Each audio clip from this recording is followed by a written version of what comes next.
Hi guys, so it's me, Lindy-Ann. Welcome to my first video recording.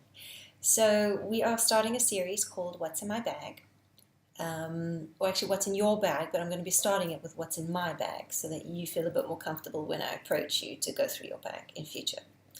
So my camera bag is an Epiphany bag, and this is it, and I love it. It's really soft. It's got loads of pockets for storage, and it's great. It's soft on the inside, but it has those protection walls to keep your camera and your lenses safe. So other than the obvious, what's in my bag, it will be a camera. I'm a Nikon girl, or Nikon if you're American. And generally, I travel with it in a mod bag to protect it from dust, as we've spoken before. And this fits in my bag quite comfortably as well, even though it's a smaller bag. Now, ahead of time before a shoot, I will plan out my main lens.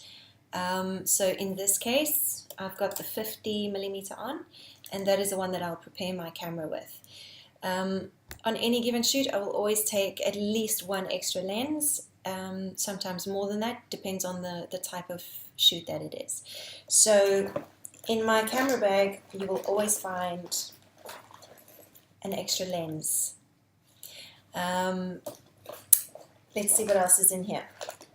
As Katie mentioned before, we never go anywhere without our camera cleaning equipment. So I've got one of these little blowers, and I've got the pen lens cleaner as well. That's this guy. And I've got a microfiber cloth as well.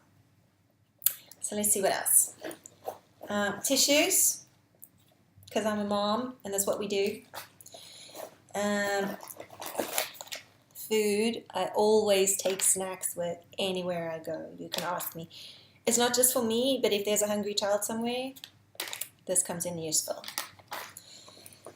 And another thing I always shoot with or photograph with is my little booklet that Katie and I designed. This has got fantastic little settings and useful tips and tricks. And what's also nice about it is that if you've got a curious client, you can also explain things to them with something that you've prepared as well. In addition to that, I also use it to take notes of my settings for a specific shot that I want to remember later. So I will always have this with me. Comes in very useful. Another thing I use it for is a storyboard section. Whenever I set up a shoot, I will always draw little illustrations of what images and what compositions and what family members I want to put with where, basically little sketches of how I want to photograph and what I don't want to miss out on. So that way, even if I get caught up in a setting or a scene, I can always go back to my storyboard to make sure that I've got my checklist and I can literally tick off these images. So this is about planning and preparation, and this helps me greatly. I always take a bigger notebook as well and a pen. It comes in very useful for the strangest of things. So that's always in there. Then I will always take sanitizer with me. This is very, very, very important, especially when you're photographing children. Not that children just carry diseases, but you know, children go to school and they share germs, and I don't really need to bring those germs back into my home if I can avoid it. So, or maybe I'm having a day where I'm feeling a little bit flu-y and there's a child that I need to photograph and I don't want to make them sick. So just in case, this always comes in useful. I will always travel with an extra battery. You just never know what's going to happen.